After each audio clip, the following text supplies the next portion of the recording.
Welcome to episode number 6 of Carl Knows People podcast. Today I am talking to, I've known this person for, who knows, let's see, 30 years, maybe. we probably met in 93, 94 range. So yeah, 30 years. Don't know him well. We chit chat every once in a while once we reconnected on the Facebook, and I played a few shows with him. He was in my first band. Nate, the bass player Nate, he went on to college and he was in a band with my guest today. My guest is Steve Damm. How are you? I'm great. I'm going to give myself a round of applause. Well, good. Yeah. Somebody's got to do it. Want to bring the energy, Yeah. That's the deal. No, it's great to be here. I like listening to your interview style, so I'm excited to see what you pull out of me. How many times you make me cry, how many times we laugh, what we can do. Hopefully more laughter. Yeah. Sure.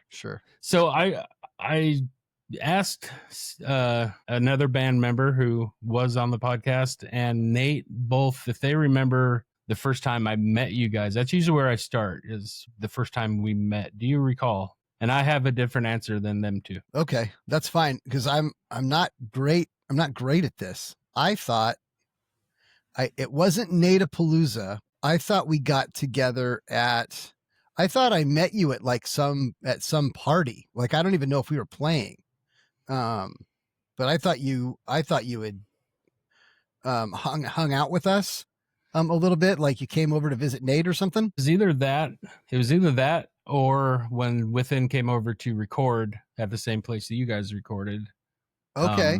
At the studio. So we did our demo the same place you guys did, and all of us came over. I think that was the first time we met. Lars thought it was at John's basement before you guys played a show. Okay. That is a show I vaguely remember. Like, I remember that show at Big John Studd's, like it was the end of the Blair Witch Project. Like, it was out there. It was really dark. There's some videotape going on, and like somebody has a sweeping flashlight through the woods. Kind of like that's how I kind of remember that place. Setting.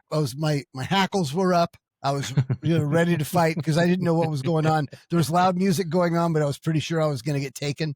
Yeah. But that was, so I don't, if you were there, I was definitely there. I was in a completely different mindset.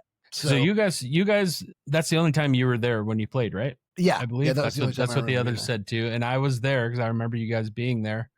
I remember all of you came upstairs and talked to John's mom, Vicky. She was discussing becoming your guys' manager, which never did anything. So I know I was there with you guys, and I don't, until Nate sent me that flyer, I don't remember you guys playing. You were current when you played that show. Yes. You weren't gone from Ground Flower yet. Yeah. So it was early on. And it was like, it's just a sweaty old basement, and I really liked it. Like, the thing is the show part was good. Yeah. I was, even then I was wondering, this is probably how I die. Just looking around. But I liked it. I'm like, okay, this is it. We're doing it. We're out playing shows. It's a good way to go out. Yeah. A lot of shows were put on down there. It was a good. I heard, and I heard it's kind of like you haven't really played, unless you've cut your teeth, in John's basement. And that in the Valley. Yeah. That was the place to play, especially for that hardcore straight edge scene. Which we weren't a part of. We kind of were. We weren't straight edge. We did a lot of those shows with straight edge bands just because I was so close. I was such good friends with John, and dating his sister, he just put us on the bill whenever he had a show. Mostly. You guys were a little different than the other bands that played that night from what I saw on the flyer. Because they were all pretty heavy bands. Yeah, we weren't like super heavy. I mean, there were a lot of songs that we had that were, the energetic, and some that I would say even almost punky, Yeah. But not like heavy. Yeah. Yeah. So I mean, we played a lot of shows with bands that were, certainly heavier than we were. We played a lot of shows with bands where we were just confused. Yeah. I mean, that's kind of how it goes in that scene. You're out there and everybody's trying to see what sticks. Um, Yeah. yeah, yeah. No, I enjoyed that night because this sounds bad, but it does kind of feel like a fever dream that I remember. Yeah. It was just like, Especially if it's a one-off experience, you're just there in that basement and you never go back and like, did that actually happen? yeah, yeah, Was I exactly. there? Yes, exactly. Like, how did I get out here? What was and yeah, It's connections. That's how you got out there. so maybe my necktie was like on way too tight that night, and I wasn't getting all the blood. Yeah. So now that I think about the timing, you guys being current, that might have been. I may be wrong. That if you guys were still current, then that may have been the first time I met you and you, the other Steve and Lars. That might have been the last time we were current too, because we had to change our name because we heard there was another band out there. That's another theme on this podcast. Oh, there's another band out there with that name. It's almost Spinal Tappy, right? We were the Originals. Then we found out there was another band called the Originals, so we were the New Originals. Then they stopped, so we became the Originals. Yeah. It happened in my band. We were Refused. Then there was an actual popular band in Refused from Europe, and so we had to change our name to Within. The guy I recorded yesterday, he was the last band I was in. The singer, he was in a band that was called Creed before Creed, when Creed was first coming up. See, one way it goes your way, the other way it doesn't. Yeah, you're not going to win that one. Exactly. Yeah. Oh no, that's the thing too, and it's great. Well, at least you had a good name, right? Yeah, because somebody else took it and they did something with it. Yeah, that's good. That's validation. Yeah, that's right. On band naming. And like it's hard to name a band. We talked about that. How did you guys current? I can probably figure out. Yeah. We were. I mean, or maybe not. We were kind of like, and I'm a little fuzzy on it. But I know it was the name we all didn't hate. Yeah, that's a good start. We were pretty good with it. Like everybody's like, yeah, okay. Current was like fine, okay. Yeah. I was just fine with it. I'm like, let's just go and play. Maybe it'll be all right. Will it look good on a t-shirt? I don't know. I always got a kick out of bands that would start and they'd name the band first, and they'd name the albums first, and then they'd maybe try and play a couple of songs. They'd end up playing, Magic Carpet Ride or something like that in the garage, and then they'd never be anything, but they had a name for the band. Right. Whenever somebody wanted me to be in a band that hadn't really formed or played yet, and they had already named the band, I was like, I'm out. We don't know what we are yet. So yeah, you got to have the ring first before you get married. That's Ground Flower to me sounded like, it sounded like a name that, okay. Yeah, no, we sound, I think there's a beauty aspect to it, but we're still kind of, earthbound, and I like the ground, and I like that people might, mistake it for the firework, Yeah, there's a lot of just like wildflowers right in the middle of like nothing in that area that you guys were playing. Yeah, and I'm just like, this is fine. I thought it was a good name, and I thought, maybe it'll look good on an album cover, really, I thought it sounded good for what we were and where we were all coming from, all four of us at the time, and the sound, I thought it made sense, and I think everybody else was just kind of okay with it. I don't know who came up with it. I don't know. We may have done the thing where he threw a bunch of words into a, hat and pulled them out. I'm not exactly sure, but hey, there's an invention, a magic 8-ball for band names. You just yeah, like I know people have made generators for that kind of thing, and like, yeah, whatever, do you think you would have went a different direction if the wallflowers were out at that time? You think that would have changed your mind? Maybe, flowers, it's not, It's not exactly the same because the idea of a wallflower, you know what a wallflower is? It's somebody that's, Yeah. you know, just waiting there to dance. You know, Hmm. that's a different kind of a thing than, you know, like we're not wildflowers. We're ground flowers. We're flowers on the ground. I mean, it's Yeah. that's way too literal. You're not wildflowers. You're not wild stallions. You're not. No, no, not wild stallions and not, you know, flowers of the people or, you know, but no, I thought it was I thought it was a good name and it Yeah. was a solid name, but I was always more interested in what songs are we going to play? Right. You know, do the songs sound good? Yeah. And, you know, do I feel good about what I'm putting into the song? And yeah. Okay. So let's go back. I always like to go back because I interview to know about like your life, where you were born, where you grew up, what it was like as a child. Where were you born, and where did you grow up? You're just trying to get all my internet password you know, Yeah. security questions And out the what's door. your middle name and So your yeah, social security number? exactly. No, you know, I was born in the Central Washington area, or Central Washington up in Wenatchee. Okay. Yeah. And my parents, so my last name's Damm. My father, Ron Damm, worked at Wanapum Dam, Okay. which is its own kind. Like if those believe in you know reincarnation, he's paying for something he did in another life because that is a horrible existence to go through every day, having to deal with that joke on Mm-hmm. on two levels Every day. because people Yeah. they're relentless. The Damm last name is it's like German Dutch something something like that, but it's a curse, we say. Mm-hmm. But it's also it's fun. We play around with it a lot. We like I've just accepted it. It's you know, people are going to have a good time with it, and it's a good icebreaker. You know, Yeah.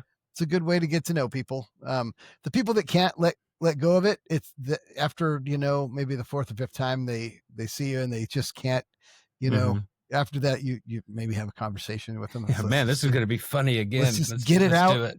Let's just get it out of your system. Let's just work it out. You know, If it makes you feel any better, when you texted me the other day, I didn't have your number saved, but it's Damm Steve. So it's not your last name on my phone. It's your first name. So okay. That's help? fine. Yeah, that's Okay. totally fine.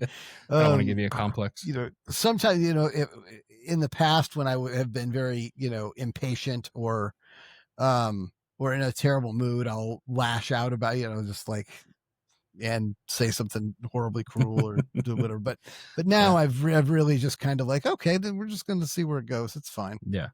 Okay. So you were born in Wenatchee. I know of you in Kittitas area. Is that where you grew up? Yeah. So, my parents lived just outside the dam for a couple of years, and then we moved. I made the decision. You know, I'm 2 years old, and my vote is. Did a lot of heavy lifting. I vote for Kittitas. You know, right. I didn't Good know move. about Fife. I had no idea that I could live in Fife. But we ended up in Kittitas in this little house, and Kittitas is a town of like 700 people when I was there.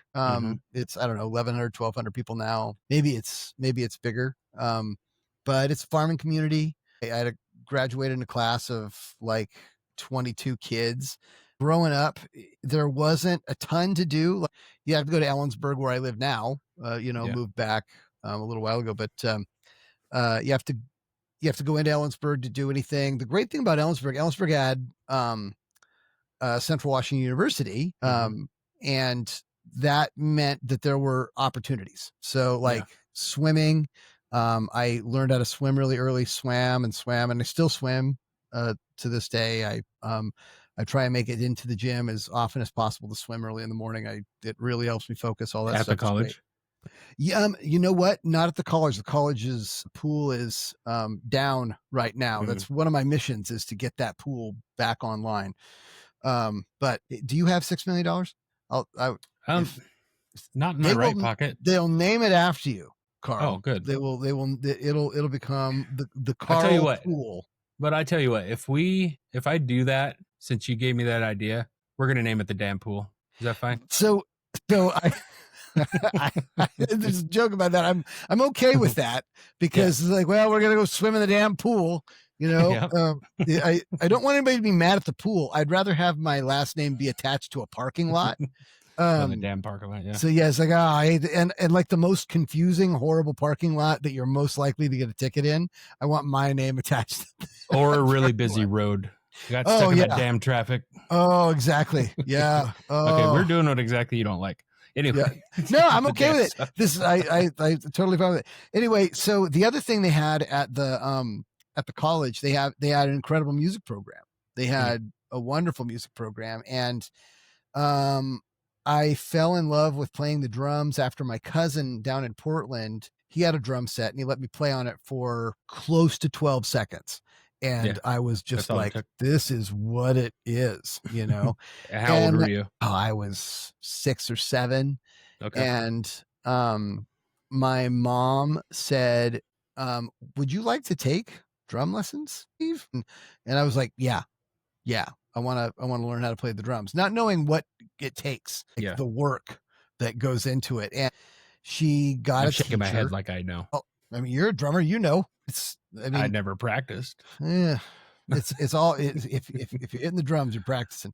So the teacher that my mom found was Gary Williams, and he was like, you know, kind of famous around the Pacific Northwest for playing, you know, lately he passed away a couple of years ago, but he was going to school. I think he was getting his master's in performance in percussion, and he was just this Dave Weckelish kind of incredible drum player, and you know, very focused on learning the basics, learning everything, you get your chops, do the work, put in your time, and you're going to sound okay.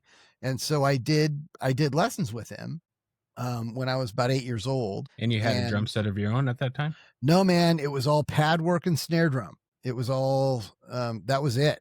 It was just pad and snare, and learning how to make your hands do the different patterns and different rudiments. And he taught me the long roll, and he taught me how to read music and all that. And then um, just started into the drum set when I stopped taking lessons. So I had barely touched it, but I had all the basics and the fundamentals and all that stuff.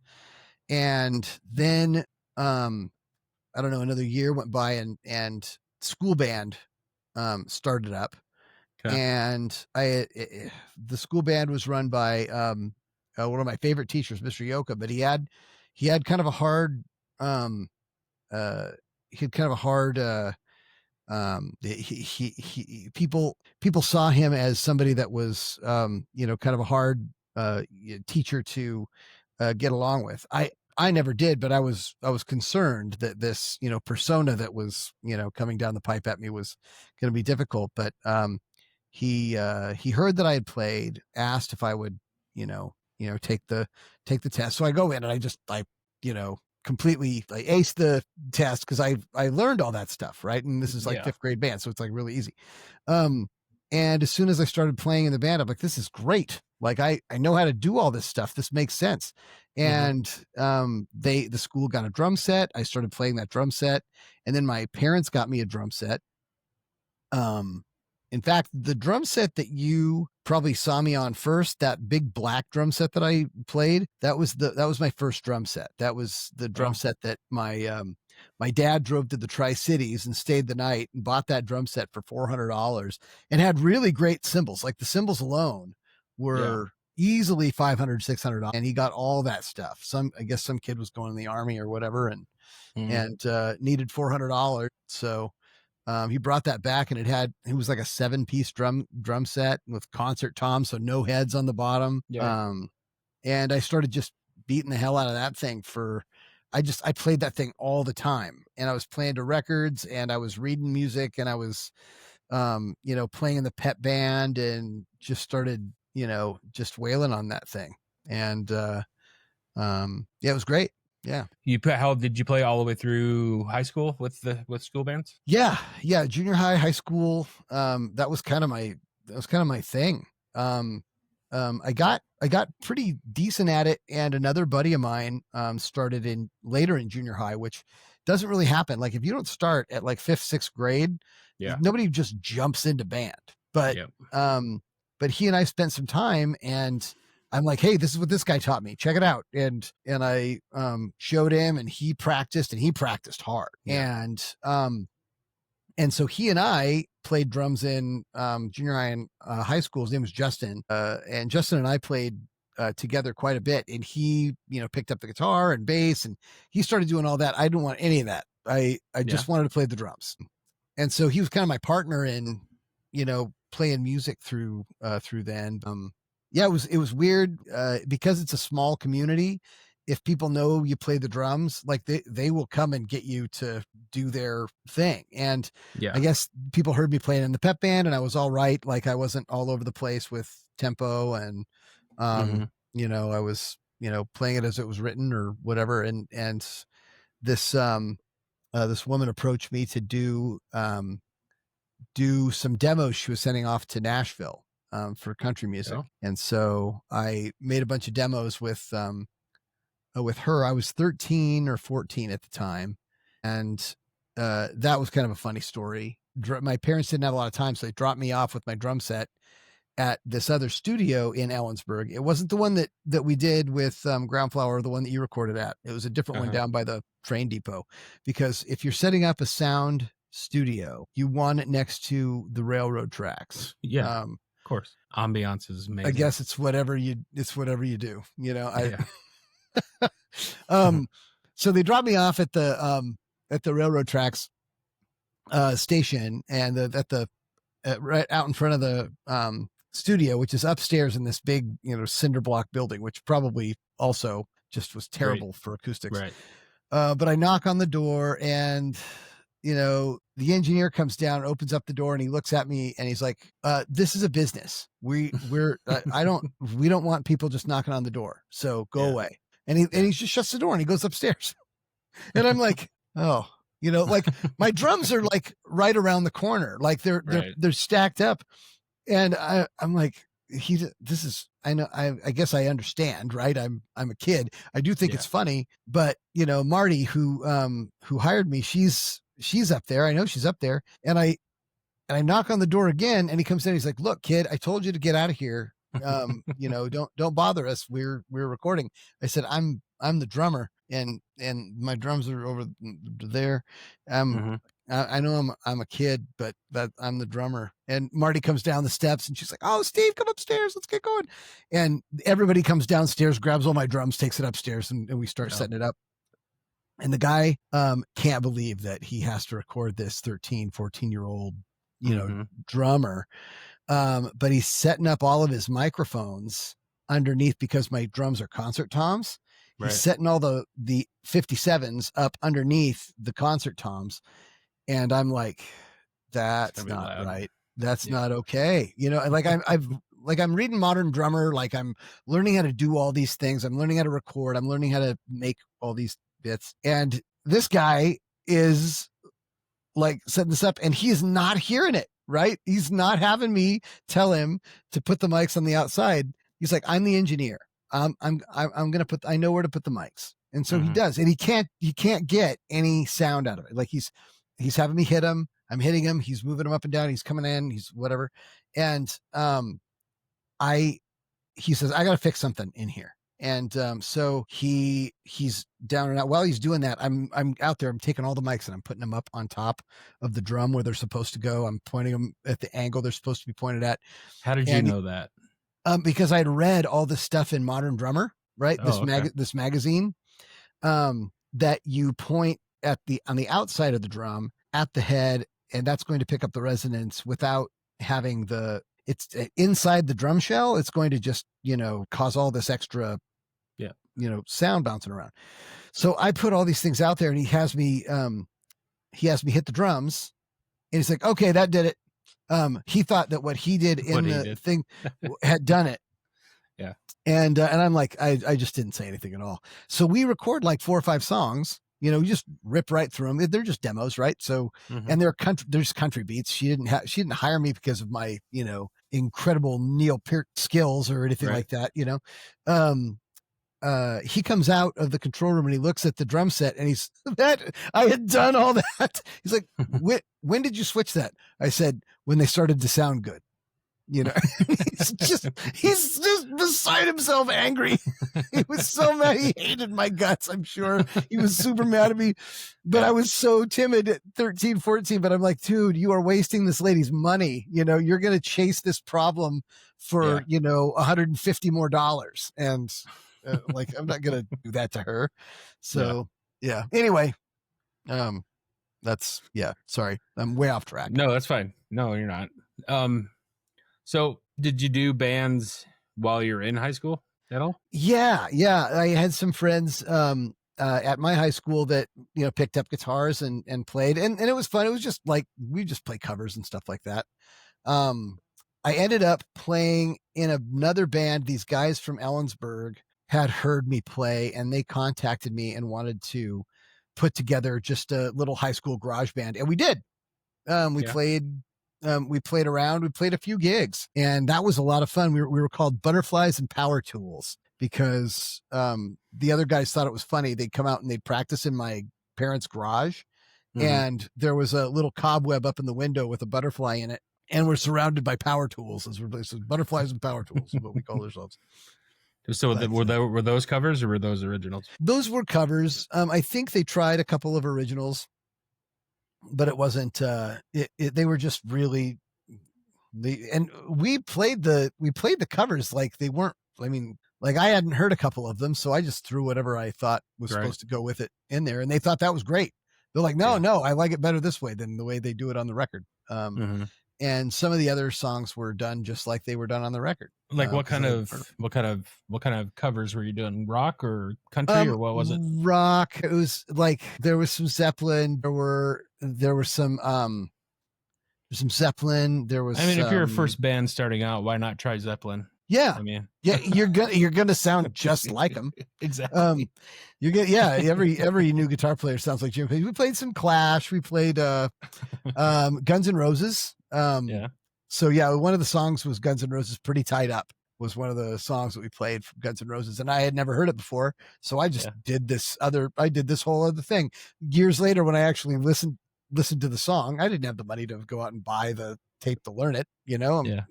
I still haven't heard it. I don't know what that song is. Yeah, well, if you listen to it, it sounds nothing like how I played it. Good. I'll go keep that in mind. So, any other before you hit Central? No, just some high school folks. Actually, there was another band that picked me up called the Danger Knobs. And they were just they put together a few covers, but there was another guy, I can't remember his name, but he was in a band called King Crab. And they were like King Crab and Screaming Trees were really tight with each other. Okay. And this guy had left some band and was trying to do another thing. He had me come and play with him for a little while, and it was like, like once or twice I played with that guy, and it was okay. I wasn't super. I didn't get it. Like I had certain expectations that if I'm going to show up and put a drum beat to something, maybe you should have all your strings on your guitar. Which I know it sounds kind of funny. Yeah.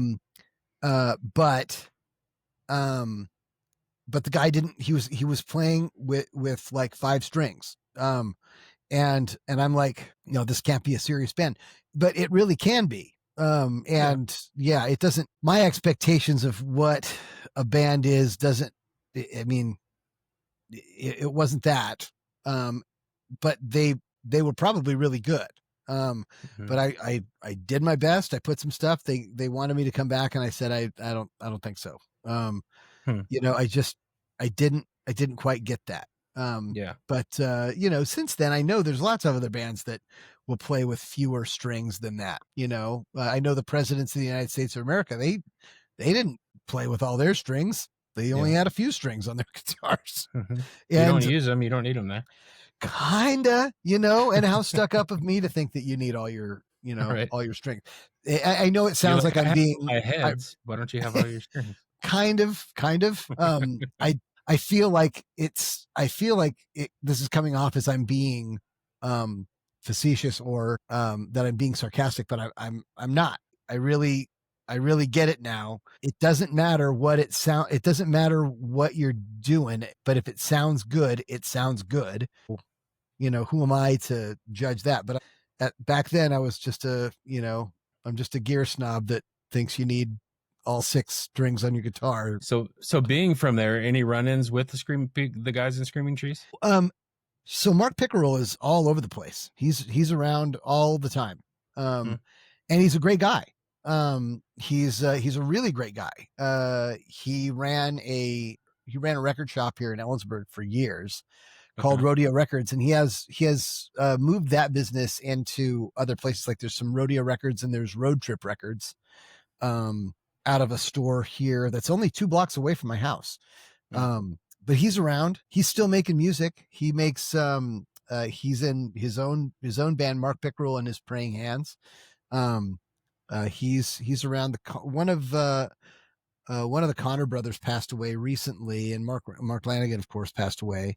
Yeah. Um but So Pickerel, was he the drummer? he was the drummer. Yeah. Okay. Yeah. And just a really good drummer and Hmm. really good musician. Like he played in a band called Truly. They were on the what was that? It's the single soundtrack. Yeah. So the deluxe version of the single soundtrack.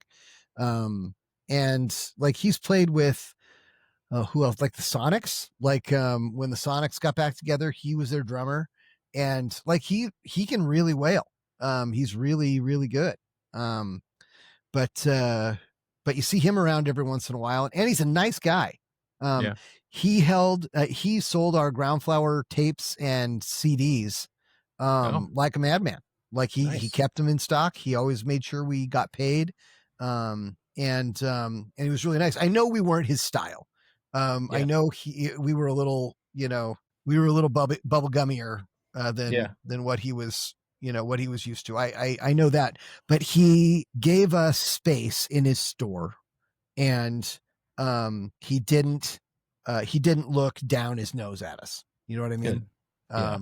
He was a good guy. He knew we were just trying to do it. That's Yeah. all. Yeah. So I did hear the story about how kind of Ground Flower got together.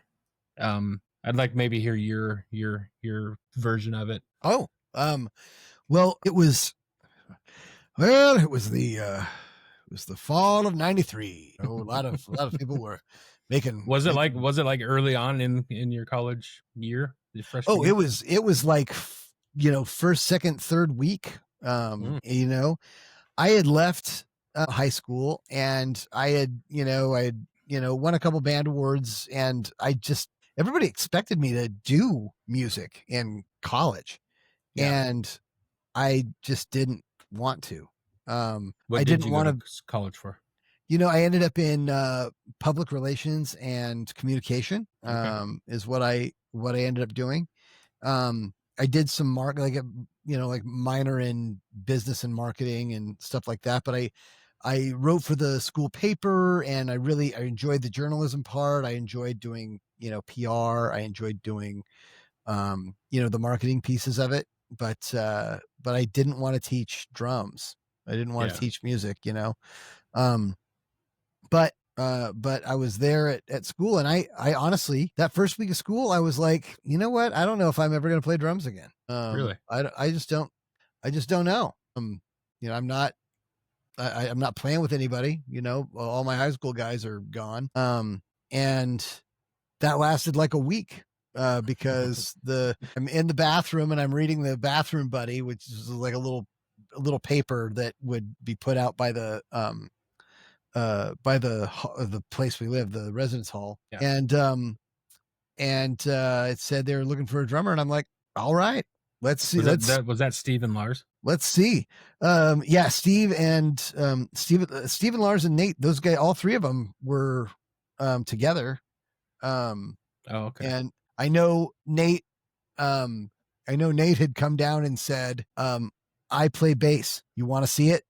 Like to Lars and to Steve, because that to me was just a funny thing to say to somebody. Right. And then run up, and you remember Nate's old bass setup, his white PV bass, and he had the giant cabinet, stack, and I'm like, who, like, what kid has that? Like, I'm on a used drum set that I loved. Okay. I loved it, but it was not top of the line. Right. Yeah. Like it was, maybe top of the line 1971, not top of the line in 1993. And so I'm like, okay, understanding what this is like. I know we hauled some of my I couldn't even bring all my drums up to the room. It had to be like a, just a kick, a rack tom, and a 4-piece, which is ironically what I play with today. Yeah. Because your first drum set, they say it's like, or your first drum set is small. It's like a 5-piece.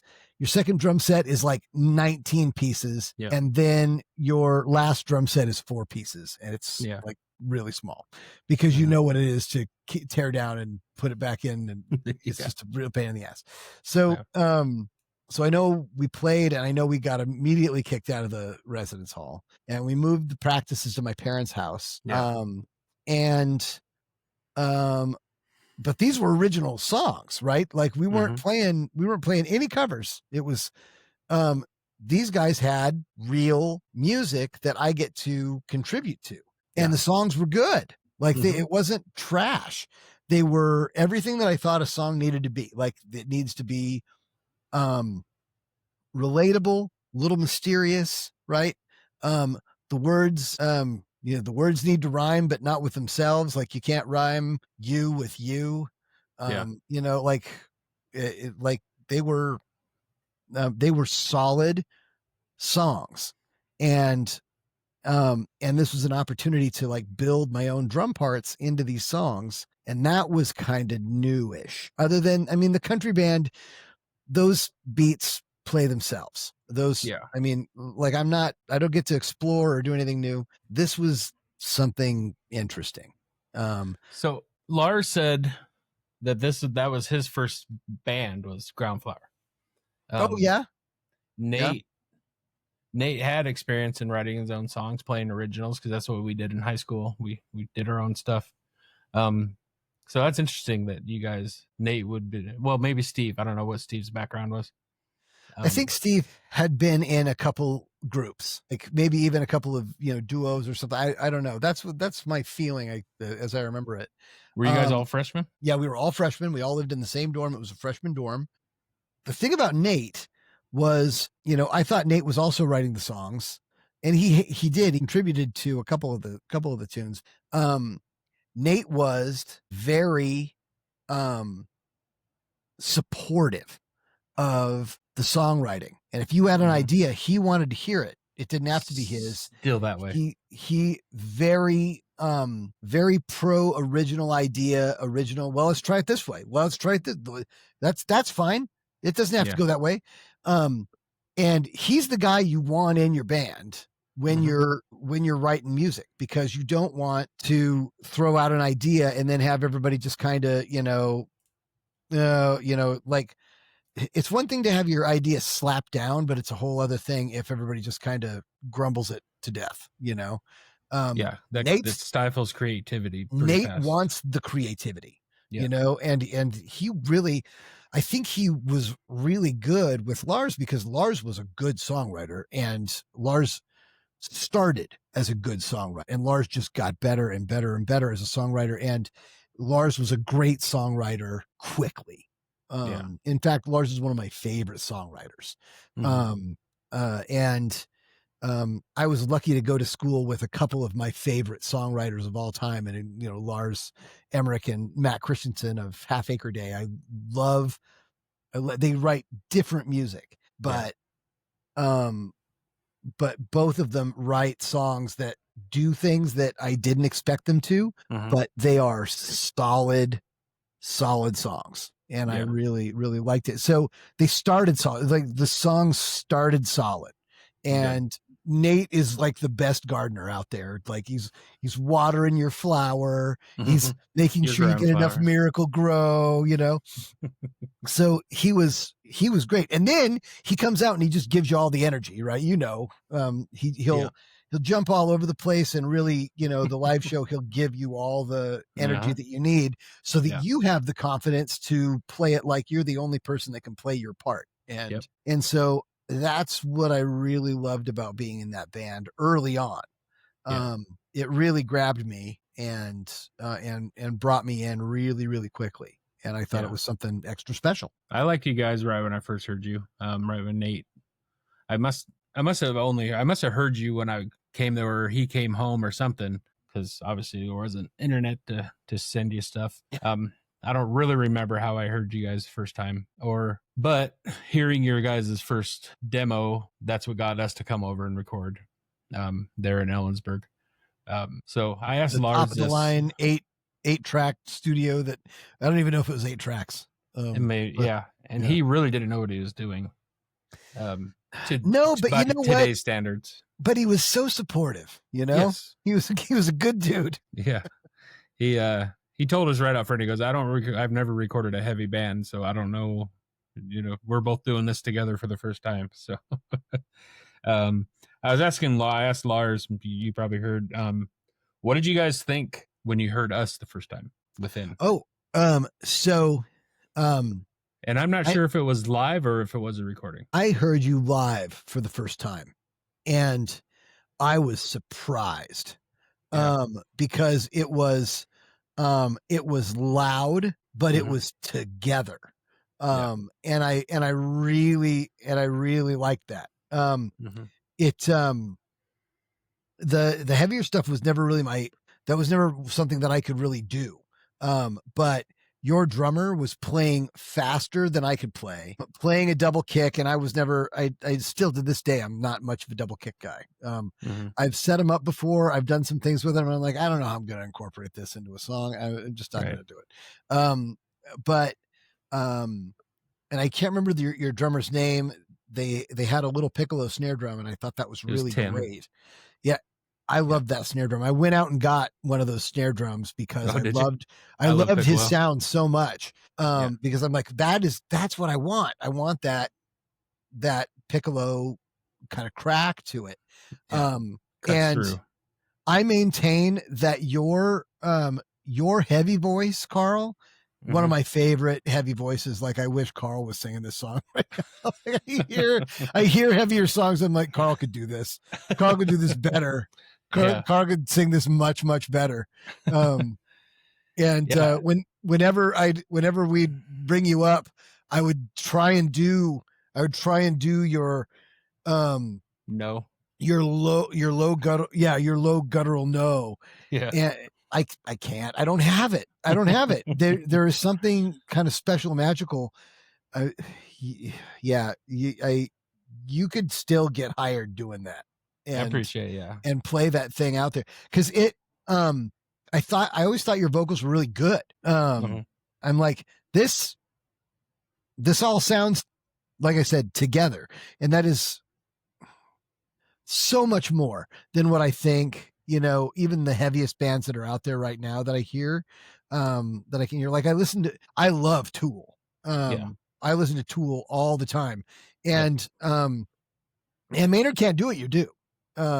He doesn't have to, he's doing his own thing, but I like a heavier band that is together, and those guys they sound like they're in their own, doing their own thing. They are not, they are interwoven and doing that, but they're strange. They're doing their own thing, but it's together at the same time. It is very strange. Yes. Yeah. Even different time signatures. They all speak that language so well. They don't have to be saying the same thing. Yeah. So, yeah. So that led us to, I love talking about Native-Palooza. That was so fun. I can't remember where in the years that was. I know it was after we recorded, because Nate and I and Brandon Binger headed over to Ellensburg to get Mark's PA, the guy that we recorded from. We had to borrow his PA to go to play that show. Wow. Nate doesn't even remember that, but I don't remember that. No, I didn't know that was Mark's PA, but I yeah, know it was a big PA because I remember that during that show that landslide happened, and you could still see where that landslide, I don't where remember that that. landslide Up hit. on the mount side. Yeah, and Oh, I don't remember that. oh yeah, it happened during that show, and I'm like, I don't know which band it happened during. Yeah. I wouldn't be surprised if it was during your band. Yeah. To look up, and because I remember looking up and seeing it happen, because it was a big one and it left a big mark up there that you can still see from the back of Nate's house. Yeah. So I'm like, how cool is it that you brought the rocks down? You know, Did you guys played last that show? Is that right? I think you did. Probably Probably I because it don't was know. Nate's show, I think. Because It's I do hard. remember, getting up on stage with you guys when you guys covered "Rockin' in a Free World," and I grabbed the mic with Lars and did a little duet with him, and Oh, Derek, the singer of the other band. that sounds right. Yeah, Yeah. that sounds about right. That was a fun show. Yeah. I remember Lars out in the he was way off in the corner. He went out to write his set list, and he's out there all the way at the far end of the little field or whatever, the backyard. Mhm. And Nate's dogs would not leave him alone out there. He's out there just trying to write something down Yeah. by himself. Like nobody else is out there with him. He's sitting there trying to write something down. And Mhm. I think Nate had 2 or 3 dogs, and he's Yeah, just the like, "Hey, black get out of here. dogs. Get out. Yeah. And I was cracking up the whole time. Well, those dogs were like all over him. Yeah. Oh my gosh. That was a great day. It was a nice day. That show, yeah, really nice weather. We lucked out on that, I guess. Yeah, it wasn't too hot. It wasn't cold or rainy or anything like that. It was just a really Must have good been day. spring, or late spring, maybe. Must have been. I wish we Yeah. I wish I had more documentation. And Nate's still looking at videos because he always comes up with these little nuggets like he'll hit us with, and it's like he's done it like year after year with us, a picture or a video or something. And he says he has some more videos to go through that are just marked banned or something like that he hasn't been able to access because he doesn't have the right VCR or whatever. Sure. Yeah, that's always hard. Yeah. Oh. So that show was awesome, and Snoqualmie Bingo Hall was great. That was I still remember that one. And there's still a couple of pictures from that I can't believe how many people were in there. There was a lot. It was just jam packed. So that was really cool. I'm gonna see if I can I'll bring something up real quick because I had Chat GTP. There's a picture of when we were playing. Nate's in the front. Whoops. And I had Chat GTP. I said, make this crowd look bigger. So so this is what it did. It's about probably twice as many as what were there. But okay. I had them. And what's funny is that guy right in front of me with the black shirt, the AI made him have the microphone like he's the singer. Yeah. So he has a microphone. He's holding the microphone. I don't know what they think I'm doing. I'm just standing there in the middle of everybody. But yeah, that show was really fun. I got dogpiled. Oh yeah. Yeah, by everybody. But I can't remember. There were 3 bands that played there. I can't remember the third band. I think my future in-laws just showed up. Oh, all right. But they're gonna go do stuff out in their motorhome for a while. I can't remember that third band. It was us 2, obviously, but I can't remember the third one. I keep wanting to say Christopher Robin, but I'm not sure if that's that sounds familiar. But you probably would have said anything, and I would have said it was sounded familiar. But Christopher Robin sounds like it was something that. Yeah. Are those the only 2 you guys played in the Valley that I remember? Yeah, those are the only 2 that I remember. Well, I mean, the basement.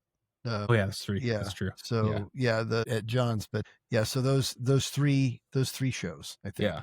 We played a lot in Nate's parents' house when we were working on the demos for the second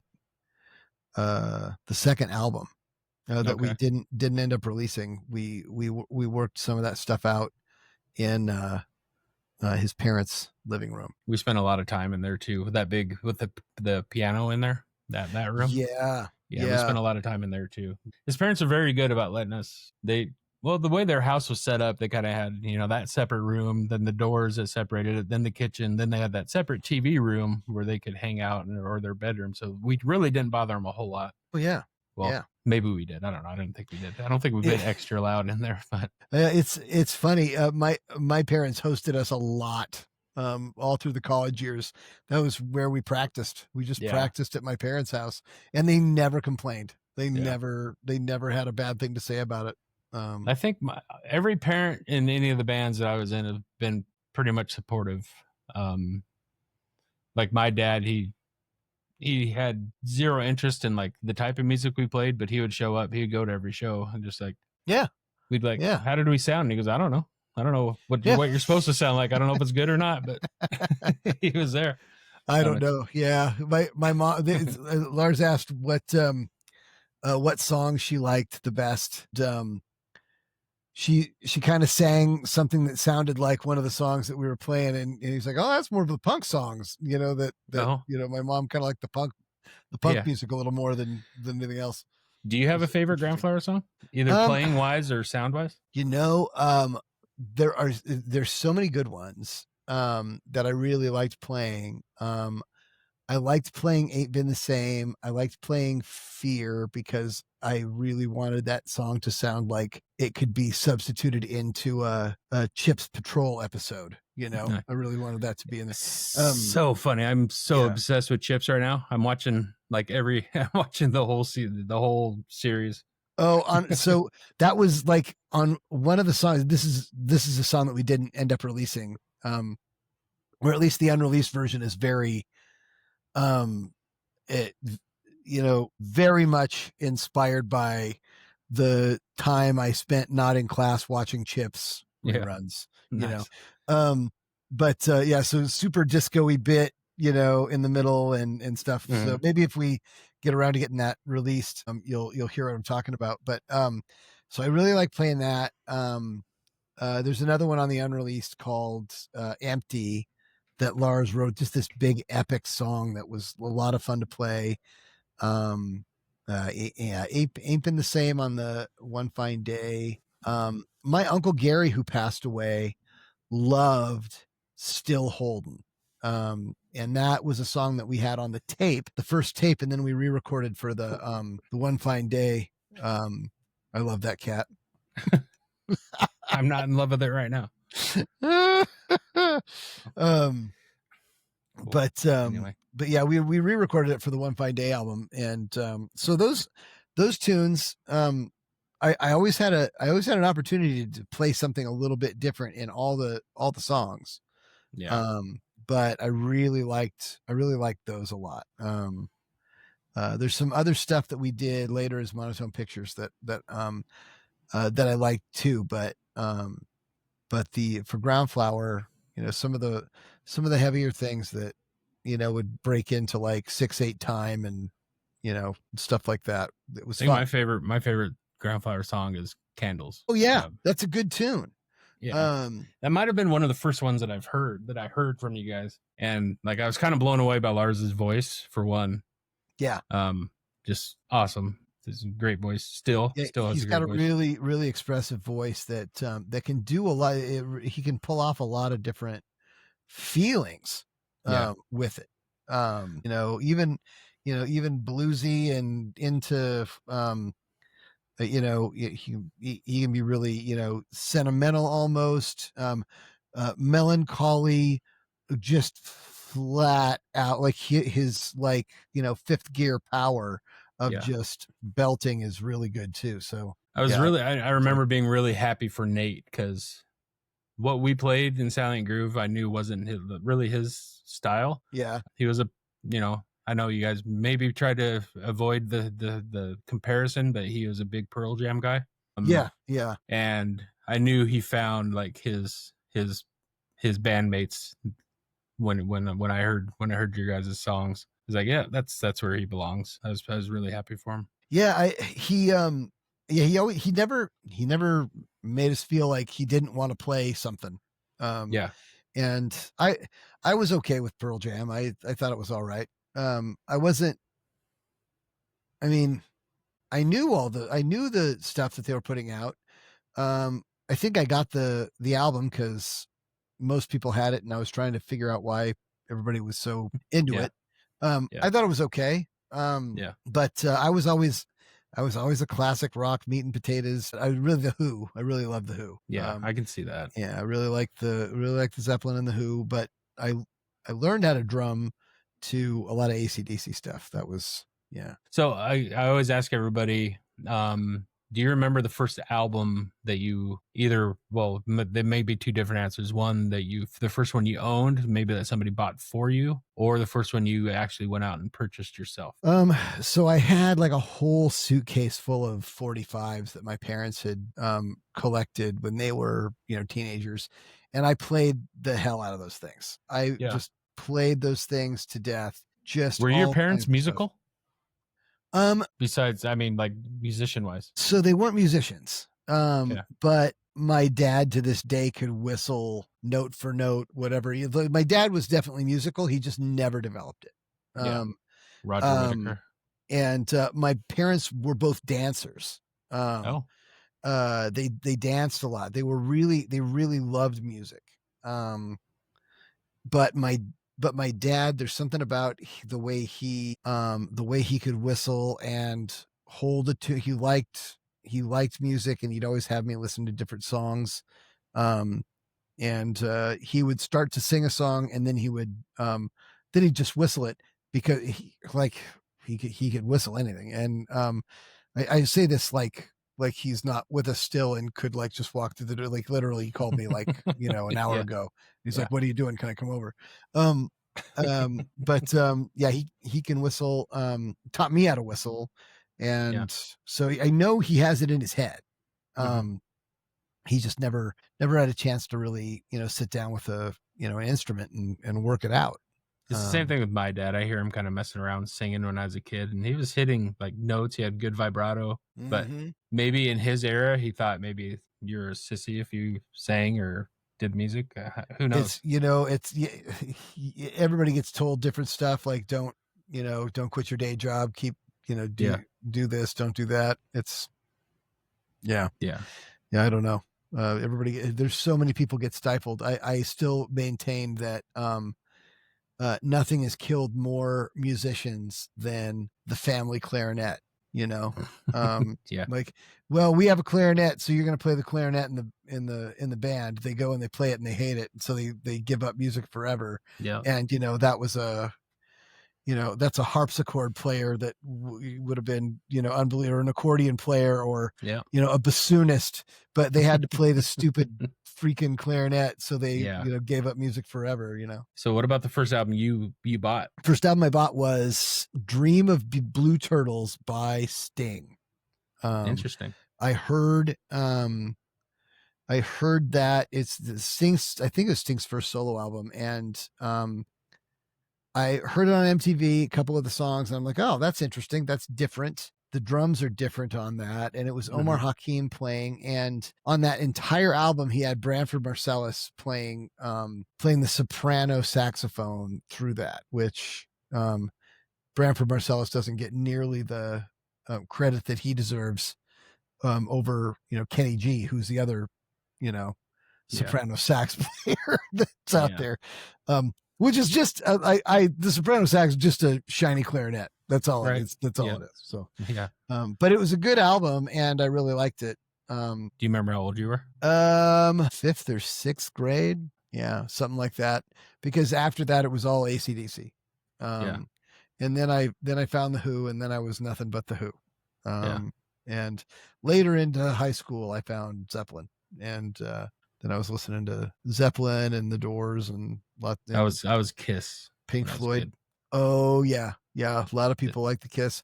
Kiss scared the pants off of me. All that makeup just I was, I was a little They kid. never did scare me. Were you much of a concert goer? When I could get to one, I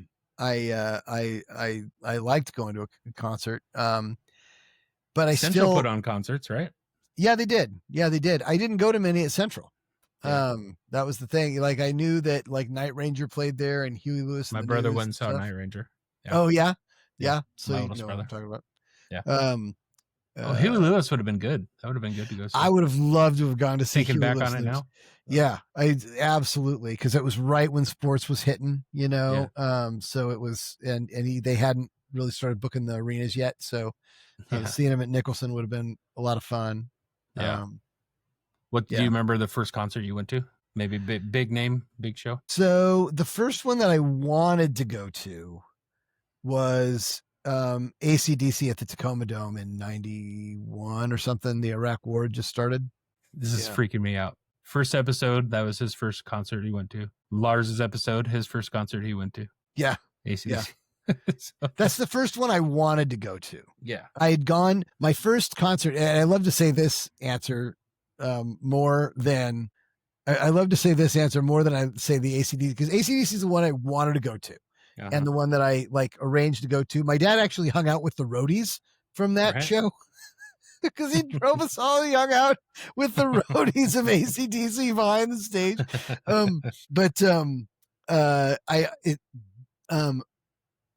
The first concert I think I went to was the Judds with Restless Heart as their opening band. And Restless Heart was good. Like they were there. Like, look, it was a country show. But that band was awesome. Now what might have been my first show, I think the Judds was my first show. The second show that I had to go to, I was taking, this is all at the Gorge, was Kenny G and Michael Bolton. Oh, God. I heard see you in here. Well, just the names.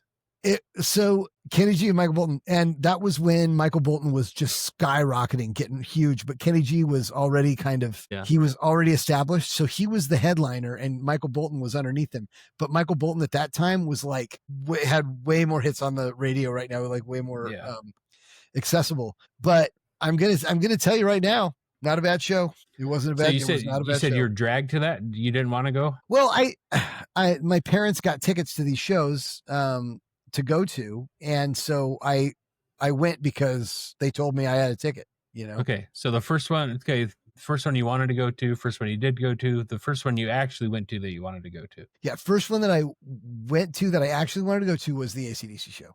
Okay. Yeah. What year was that?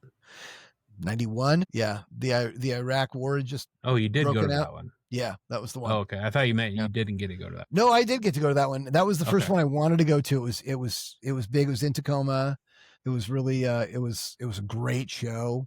I was freaked out because I'd never really seen marijuana, and it was everywhere. Like it was all over the place. I was just like, somebody is smoking the marijuana here. Somebody better do something about all these problems, And just like, oh, I don't know if you heard me on their earlier podcast. Mine was Monsters of Rock, 1988. That just would have been incredible. Because they actually like televised that at some point, and it was MTV. MTV like had specials about it. And that was so that was Van Halen, Scorpions. I want to say, I think Metallica. It was like either Van Halen or Metallica were the headliners. Did they flip flop some nights? Or no? Metallica was number 2 on the bill. The whole tour. They were pretty early on. It was Kingdom Come opened. Okay. Metallica second, Dokken third, Scorpions fourth, Van Halen fifth. God, that's huge. Yeah. What a lineup! 9 hours. My first show. But by the hour 5, are you just like? I think we were scared to death first 20 minutes because we thought we'd never been to a show. So I was summer going into my 8th grade year. My brother was going into a sophomore year. And that's the first show you go to. And you're like, is it like this for everything? 9 hours off the ground. Right when the show starts, we stand up, everybody gets closer to the stage, music starts, we're off the ground. Because the crowd just, lifted us up. So we were scared. Partway through the show, let's get away from this all this marijuana smoke. Let's go up to the stands because that's a good idea. Yeah, because it doesn't go up there. Yeah. Around Scorpions, we didn't see, I don't think, any of the Scorpions because that's when we decided to go to the bathroom and get a drink. It took the whole show, the whole set for us to get that. The whole Scorpion set. The whole thing. Go get a drink of water and use the restroom. Yeah. Kingdom. It was a mess. Similar story. My dad, it was when Van Halen was playing. He came back and checked like 5 different times if it was over yet. Nope, not over. He still hears the music outside the Kingdom rumbling. So finally, when it walks up to the security guard and he goes, do you know when this is going to be over? And he goes, oh, I think you got a little while left. And he asked, have you ever been inside one of these places? And I goes, no. He goes, do you wanna? He goes, all right. Him and my mom went right up stage in front of the gate during Van Halen. Like, the two people that don't appreciate that kind of music got the best seats in the house, and totally wasted. And I always thought they were so old. They were like 40. My dad was like 47 when that was going on. Oh yeah. Yeah. I was like, oh, he was so old back then. Yeah. Yeah. So AC/DC, that's a common theme with my guests so far. That's it was a great show. Yeah, I was never into AC/DC when I was younger.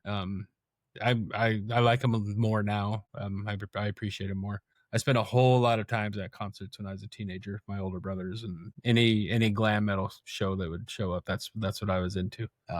Didn't do many like small shows until I was in my 20s. But did you do any small like club shows, Seattle type stuff? No, I went and saw to take the pills. No. I went and saw a few club shows. So I went and saw Cinderella came by. Now this is after grunge like totally killed glam. Okay. Yeah. I went and saw Cinderella at the Phoenix. Nice. And it was awesome. It was really good. Like, it was no frills, man. They did not have the pyro or anything of that nature that they had when they were, in their heyday, but they really brought the show. And Tom Kiefer is one of the best vocalists ever. Oh yeah. Yeah. Yeah. I saw him in the Tacoma Dome. Fred Curry gave me his drumstick. I was I walked up back behind where the drummer was. I said, hey, Fred, can I have a stick? He's like, yeah. He's like the nicest guy in rock and roll. Yeah. Like, he's like, everybody, and I told somebody, I went and saw Cinderella. Oh, he's like, yeah, Fred Curry, nicest guy in rock and roll. And I'm like, yeah, he was. He gave me a drumstick. Yeah, I don't doubt it. Yeah, he's awesome. Super nice. Yeah. But they were really cool. That was a good show. I went to, when I worked at a music store when I graduated from college, and came over, and we were kind of waiting for, the album. We're looking for another bass player and stuff. But I came over and I went to one show at the Crocodile. It was Tenacious D, with nice. A barely known Jack Black and Kyle Gass, right? Mm-hmm. And I'm standing there waiting for him to come out. And I look up next to me. Who's standing right next to Matt Cameron from nice. Soundgarden, and Pearl Jam and Temple of the Dog, and I'm like, and I had just met Matt at the music store like a couple of weeks earlier, and I'm like, oh, hey Matt, how's it going? And he's like, well, doing all right.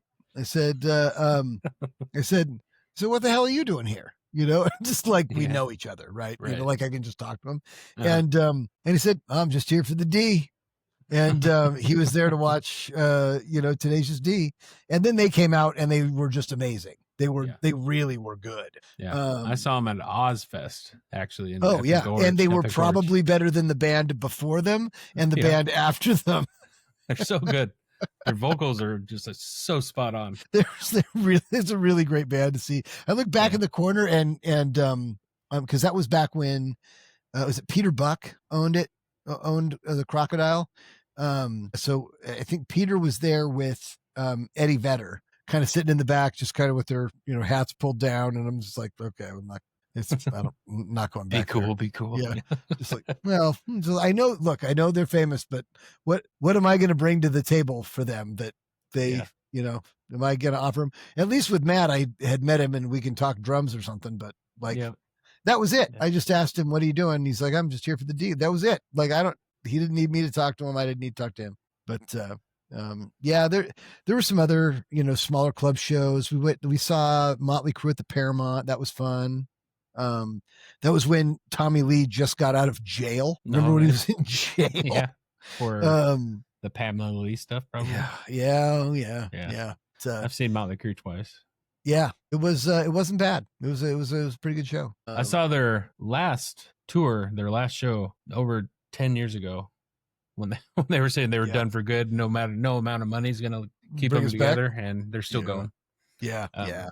I saw Live. You remember the band Live with? I saw Live. Yeah. I saw them 3 times. And I think Lars was at the show I was at up at the Whatcom County Sports Arena, Okay. up in like Nooksack Valley up by Bellingham, which is a great place to see a show because it's like 2,000 people. It's a hockey arena, Okay. and so it's just this little bowl.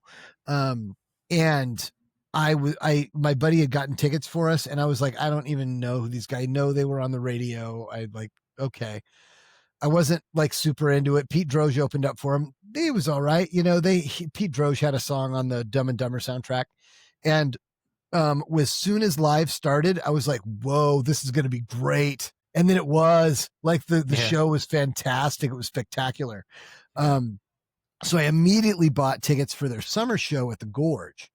And that show was even better because they had the whole acoustic show in the middle of their electric show. Did you see that one? Okay. No. They did a thing where they came out and they just hit it hard and played. They had a good light show and everything. And then they dropped this big curtain in front of the stage, and like they play some like intermission stuff, but you know it's not over. And then the curtain comes up after like 15 minutes, and it's a living room set. Like it's like walls with like paintings and stuff up on it, like a standard like suburban living room with a couple of couches, and then another tiny little drum set, like a tiny drum set. And they come over there and they played like 45 minutes of acoustic songs, and then the thing comes down, and then they finish like 5 songs of electric, just really hard. Unbelievable. Really, really good show. I saw him at the Moore, I believe. That you saw him for the Lakini's Juice album. Did you go to that one? Yeah, I did. I went and saw that one, and it was Phantom just okay. It was just okay. Was it Phantom of Mansions? Did they open? I saw Morchiba open for him. Okay, Phantom of Mansions open for them. This live was good. I mean, they would have been fine. The whole show, the high tom was mic'd so hot. Like whenever he hit it, just like dong, like I don't know why they didn't fix it the whole show. They obviously heard it. The whole show was that. And it was like you couldn't even concentrate on what they were doing. Whenever you hit that, it was bad. Yeah, the one I was at the Moore, the guitar player was really drunk. No, it was the bass player was really drunk. So it wasn't that great. Like they were all kind of annoyed with the bass player. Yeah. So I was like, okay. Sidebar: Phantom of Mansions worst band to see live. If you have the opportunity, skip it. I would protest. I would say Hovercraft was my least favorite opener. With Eddie Vedder, and it was Eddie Vedder's wife. Eddie Vedder's wife. And that's 35 minutes I'm never getting back. Is that the Mike Watt, or is that different? No, I don't think Mike Watt. I don't think Mike Watt was in it. It was. Well, it was a. Have you ever watched the documentary Back and Forth? The Foo Fighters documentary. No, I haven't seen it. Mike Watt went on tour. Foo Fighters opened for him. Then Eddie Vedder's side project, I think they said it was Hovercraft, opened for him. But like Dave Grohl and Eddie Vedder were Mike Watt's band during that tour. Yeah, I remember Mike Watt having Eddie Vedder. Eddie Vedder played bass for him, didn't he? Yeah, something weird. Yeah. It was a weird deal. Hovercraft, they opened for The Who in 96 on their Quadrophenia tour, and I was front row. And I've never had the urge to take my shoe off and throw it at a band. And I stopped because I had just taken medication. I had just started taking medication for ADHD at that point. So I always joke that the medication for ADHD is like a little lawyer that sits on your shoulder and says, yeah, it's probably not a good idea. Maybe don't do that. There's a lawsuit coming. And I'm like, oh, okay. By the time the lawyer's done talking to you, the feeling's passed. Like you're not going to do it. But I always talk about the little lawyer, and the little lawyer showed up. Like I had never seen him before. He looks just like me, but in a little suit, wears glasses, has a little briefcase with him. Well, you always wear a suit. Shirt and tie. Usually, I would wear a shirt. That was my bit in Ground Flower. Always did that. Yeah. So currently, you are still playing, right? Yeah. I play in a band called Vote for Pedro. I knew that one. I do. Those. I Is that do the slowed down a little bit from what it a was? little bit, like, it slowed down, and I'm like, well, it's slowed down enough that if I'm only playing, once every month or every couple of months, I can just drive over from Ellensburg and play the shows. And now, ever since I moved over to Ellensburg, it's like, hey, we got a show. Hey, we got a show. Hey, we got play shows all the time over there now. Yeah. But yeah, I found those guys. It's a cover band, but they're really good players, Yeah. and we never play we never play it the same way twice, man. It's That's fun. it's always just a little bit different, and they are totally cool with that. They'll jam stuff out. They'll throw another song in the middle of a song, and it's just kind of pandemonium, and I really, really like it. I get to really stretch and kind of do whatever I want. They have no problem with it. They're really Now, good guys. did you guys play that bar in Roslyn? The Brick. Yeah, The we've played Brick. there. We played there a Is that a bunch. good venue to play? It's the best. Yeah, Is it's it? my favorite. Yeah, it's my favorite place to play now. They have great sound, a great sound person. They have a good stage, good gear, and usually a really pretty great crowd shows up and is really responsive. Nice. Yeah, I like We it there. wanted to play in my last band. I wanted to try to get. It's a little far away for us. It would have been, but just from the pictures that I saw of people playing there, I think your band is one of them that I saw played. I said that looks like that would be fun. Never got a Yeah, chance to, but they're really good. They get some decent acts in there too. yeah. So I hope to get up there more and see what's going on, but I really like it. As places to play go, it's good because the owner is a musician and treats you with respect, and Yeah, they always make sure you get paid on time, and it's a good deal. pay pretty decent probably. Yeah, they do pay a little bit better than the standard, $100 a man kind of thing. Yeah, They pay a little bit better, and they make sure that you're fed, and you have a place to stay if you need a place to stay. So well, that's good. it's good. And is that the only one you're in? It's the only one I'm in. I mean, I thought I saw something where you were playing with something else. Maybe it was a one-off show, or maybe. Or every am I once in a wrong? while I'll play with a group. Oh, like I sub into a lot of bands. Like I sub in for the True Romans, and I sub in for like the High Cheese, which is Tom Hutler. He's the voice of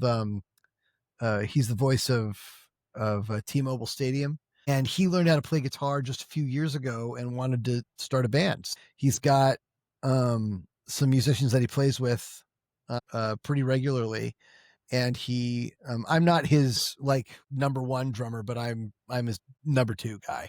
Yeah. And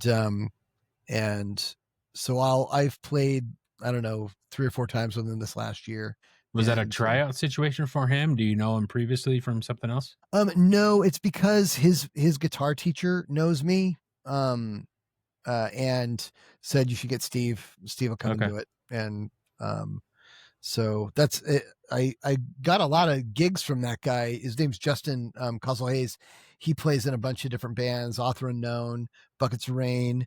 It's very bluesy. And his working band is the True Romans, but he also does other, like a corporate blue wave gig that he does that's really, really good.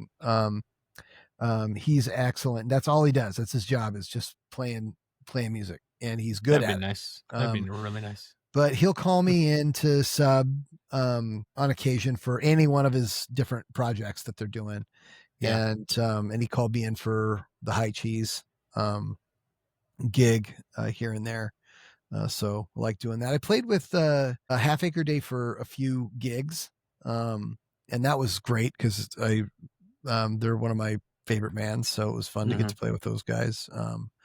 And worked on that. And I worked with these guys. We call ourselves Really Big Terrible Frog. We've only put out a couple of songs, but one of them was a song that I wrote about dogs, and we did a children's book about it, and just kind of pushed that project together. That came out, I don't know, 4 or 5 years ago. And yeah, it was fun. I also noticed that there is online presence of Ground Flower again. Yeah. That's been a lot of fun. We're talking about doing more stuff and putting more stuff out. And it's great to talk to those guys and see the old pictures again and hear the music and stuff. So I don't know where it's going, but it's sounding like a lot of fun. So we're having a good time with it. Yeah, I like seeing that it was coming out. Nate was even hush hush about it. Then all of a sudden, I thought maybe it was him doing it, but because you know how he likes to drop little dimes on you every once in a while of memorabilia, but it wasn't. Yeah, yeah, yeah. He So reached out, and it was fun to it's fun to hear from him and see what he and Lars are doing, we've talked about, like, what are we going to do to release some of the stuff that hadn't been released digitally. It had, yeah, like, um funny thing, a friend of ours, Matt Garman, that really he was kind of a big champion of our music locally. um he's a lot like you. He remembers the names of the bands, he remembers who's in the bands, who was in the bands, and it really matters to him. It yeah, really matters to you. It's history. It's important to remember, and he treats it like that. yeah. He was in town to watch this other band, Canvas, play a show, and talked to me a little bit about Ground Flower, and what we did. And he was saying, "Oh, and you guys played this song, and you played this on this time, and you did that. Now, was that on this album?" And I'm like, "Man, you know more about this than I do." Yeah, Like, maybe, yeah, okay, yeah, it was. Sure, sure, Matt. yeah. But he asked, are you guys doing anything? And he was pretty excited when we talked about releasing the music digitally. And he and I, when he was out here, we happened to go out to breakfast at this little cafe, the Kittitas Cafe. It's a really great place if you want to grab breakfast. Honestly, I've driven by it. it's fantastic. Yeah. It's really a great joint. We went out there, and I saw this other guy from way back in the past, and he stopped me and he said, "Hey man, do you have any more of those Ground Flower discs? I just lost mine and I can't get a hold of it." I'm like, "Okay, yes, I do. I have one, and you can Yeah. have it." I mean, it's how nice is it that he's asking me about it? And then I said, "But we're putting it out. It's going to be available digitally in like the next week." It was so. Nice. So he was pretty excited. So people still ask about it. John Orton, when he heard that I was interviewing you guys, he goes, I want their albums. He goes, my favorite song was this, and I was trying to, because Nate sent me some stuff a couple years ago of all your guys' CDs because he had it on his Oh yeah, yeah. on his computer. So I'd send him a song. That could be it. No, that's not it. Then the second one I sent him, yep, that's the one. I think John like kind of recited some lyrics that he thought they might be. Then I don't know if it was Lars or Nate that I sent the lyrics to. I said, "What song is this?" Then one of them told me which one it might have been. So it was the right one. Oh, But I yeah. can't remember which one that was. But it's pretty funny. I like hearing that. It's every once in a while somebody will say, "Are you Steve Damm from Ground Flower?" Yeah. And then they'll start asking me stuff about the band, and I'm like, I don't know. Oh yeah, okay, yeah, maybe, yeah. Or but it's really weird. Like, I'll be with my wife someplace, and somebody will say, "Are you?" Because I have swelled a bit, Yeah. Carl.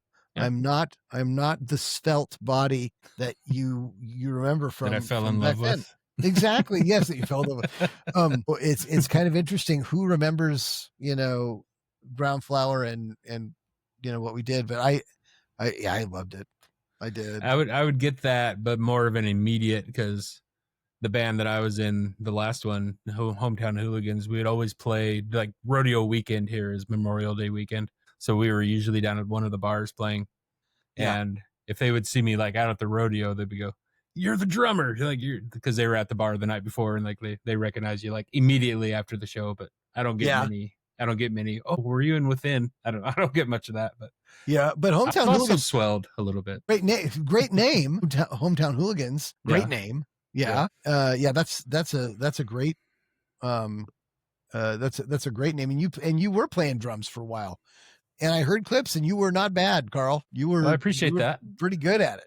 It was it was a shock when they asked me to play drums for him, because he didn't even really know that he knew that I had a drum set. He heard through the grapevine, a small town, that I had a drum set, and I had talked to Cliff. Actually, I just put his episode up this morning about doing some kind of musical project because I was really into 3-part harmonies when I moved over here, and I could do it like when I recorded myself, just layer it. But him and his wife could do harmonies, and so I was interested in doing that. Then he had called me to meet for lunch and totally blindsided me with, I want you to come see if you can play drums, or come play drums, because he thought I was a drummer, but I wasn't. But tried out Friday night, live crowd down at the ridiculous. Carl, but that's the way it is, dude. Years.